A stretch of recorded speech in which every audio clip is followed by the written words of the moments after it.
You're listening to Be the Exception Podcast, episode 170. Today, we are talking about the importance of having schedules as special education teachers.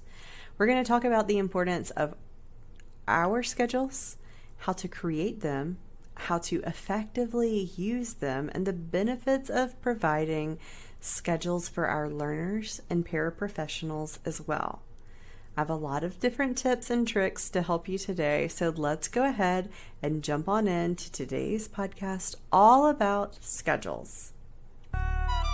Welcome to Be the Exception Podcast. As teachers, each one of us has something that comes naturally to us that others would love to know more about. Throughout this podcast, we'll chat with amazing professionals and offer easily digestible tips that you can quickly implement in your classroom or business, helping you stand out with things you do really well. Your host, Dawn Ellis, is a qualified educational specialist with 10 years of special education experience, published journal articles, and was a state finalist for Elementary Teacher of the Year. Dawn provides tools for special education teachers to perform at their very best, helping deal with the frustrating daily obstacles of being an educator. She offers a roadmap of resources and strategies to make you a confident leader in your school and community. So if you're ready to start the conversation, learn from others, and grow together, you're in the right place. Now here's your host, Dawn Ellis.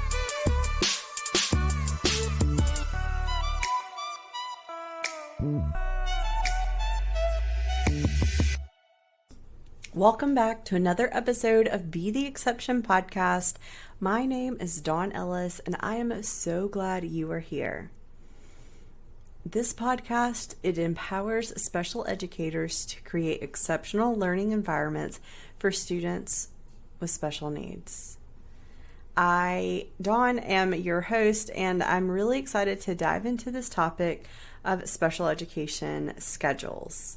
I have been teaching now for 14 years and have seen a variety of different schedules, layouts, the needs of schedules from early childhood to middle school, as well as creating them for paraprofessionals in addition to students and for myself. And if there's one thing I know for sure, there is not a one schedule fits all. And my goodness, I think I have to change my schedule like 20 to 25 times at the beginning of the year to find something that fits just right in order to meet all of my learners' needs and issues that arise throughout the year. So today we're diving into the topic of special education schedules. And so in this episode, we're going to explore the importance of schedules in the special education classroom.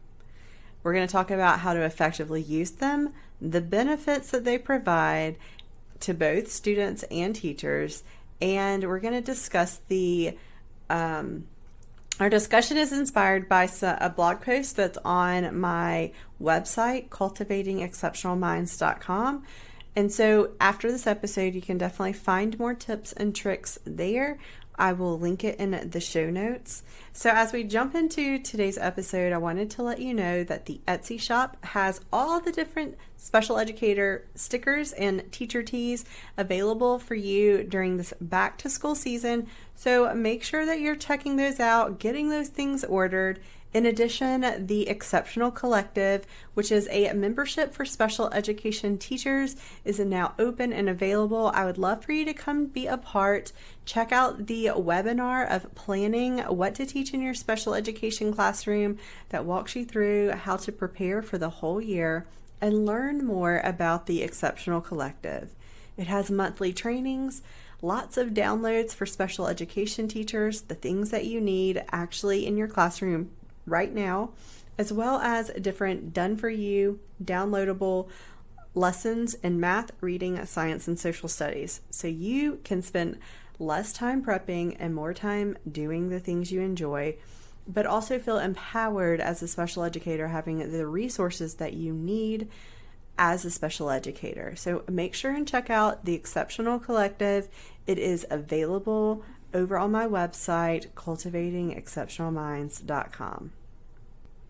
Schedules play a crucial part in creating a structured and organized learning environment for our students with special needs.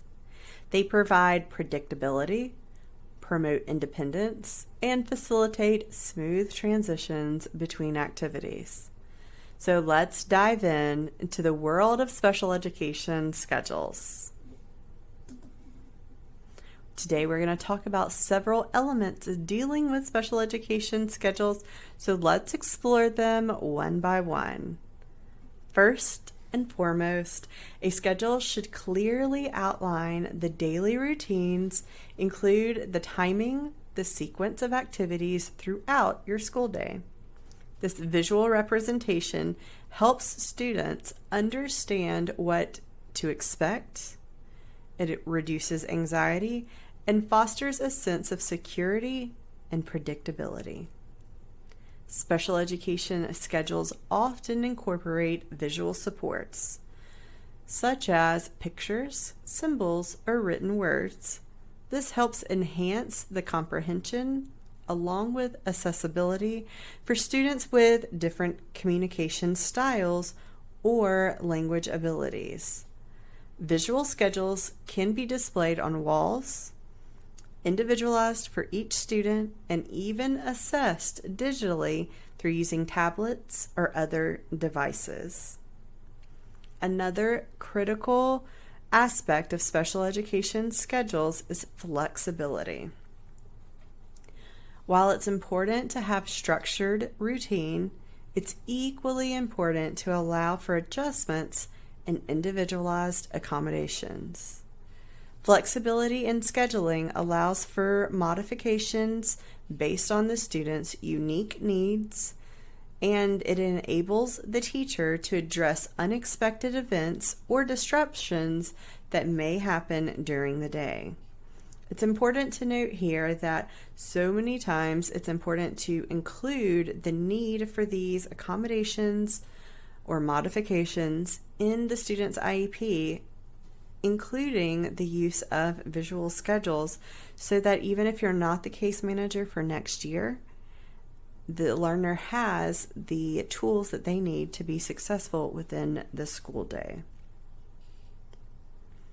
It's also essential to consider the balance between structured activities and unstructured or free choice time.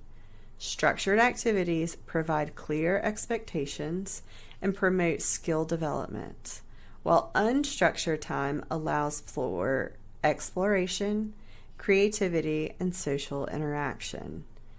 Striking that right balance between the two ensures a well-rounded, engaging schedule for our learners. Special education schedules should include transition strategies and supports too.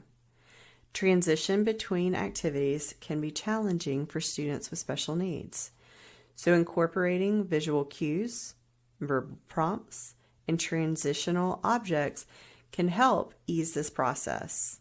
These supports provide students with a clear indication of when one activity ends and another begins, reducing anxiety and promoting a smooth transition.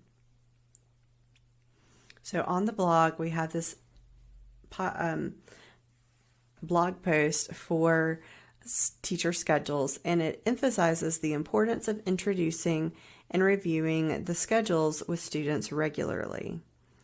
By explicitly teaching the schedule and its purpose, students become familiar with routine and can anticipate what comes next. This practice promotes independence along with self-regulation. Teachers can also incorporate schedule-related activities into the curriculum to further reinforce students' understanding and engagement. For example, students can participate in creating their own individualized schedules or practicing their sequencing activities using picture cards or manipulatives. Additionally, special education teachers and using these schedules should be flexible enough to accommodate the individualized goals, accommodations, and modifications. You can use color coding, visual symbols. I personally like Smarty symbols, but you can also use BoardMaker or other visual programs. I think N2Y also has some visual symbol sticks, I believe, to create these schedules, to create personalized schedules to meet the needs of your specific students. I know so many times, when I was working with middle school kids that were able to read, it would just be words in columns, and they would just check it off with a dry erase marker. It would be laminated at the front of their binder to help them know what was going on that day. For other learners, it may have a small picture and also words to help them learn what the picture was associated with. And then I had other learners that had actually like a digital clock with the picture, so that those that were working on time, they knew what time to move to the next thing. I've also done just pictures for some of my learners, and as we go through, they would either check it off or cross it off. So that redirection or transition cue, all right, you've finished this activity, go check your schedule, what's next? So then it gave them some independence and responsibility to figure out what was coming next, but there was a routine, and so they had an understanding of that, and it really helped build that independence and helped with following that schedule. And so then once they were able to master that, we could move on, maybe not to just pictures, but pictures and words, and then moving on just to words. So there's definitely a variety of prompts you can fade. You can do it all color coded, have the background all green or all purple based on one student, so that that is their specific schedule. I've seen them put up on a wall. I've seen them on painter sticks, the stirs from the paint store. So there's a variety of different ways that you can do schedules for your learners so that they can find success. And just because you start the year off using one doesn't mean that's what you have to use all year long. You can constantly be thinking, tweaking, and improving based on your learners' needs. And then as far as your paraprofessional schedules and your own schedule, there's a podcast episode, I believe it's 77, but I'll put it in the show notes, where we talk to Heather from Full Sped Ahead. We talk about the importance of having a master schedule. I would really encourage special education teachers to create that first, especially if you're a self-contained teacher. Finding out when your non-negotiables are happening, whether that is PE, or if the students go out for lunch with their general ed class, or when they have counseling, and put in those pieces first, and then working in the rest of the time that you have to teach and do things.